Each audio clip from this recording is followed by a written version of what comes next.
ज़िंदगी के सफ़र की मुख्तलिफ़ शक्लें हैं। हो सकता है कि आप आसानियों के ज़माने से गुज़र रहे हों और कोई मुश्किलात के ज़माने से गुज़र रहा हो। अल्लाह ताला का कहना है कि वो लोगों में दिनों को फेरता रहता है।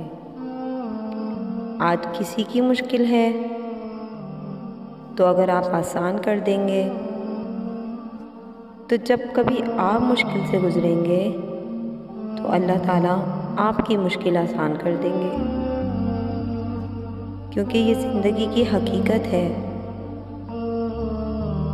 आज का दिन रात में ज़रूर बदलेगा और रात से सुबह निकलेगी। किसी पर से रात गुज़र रही है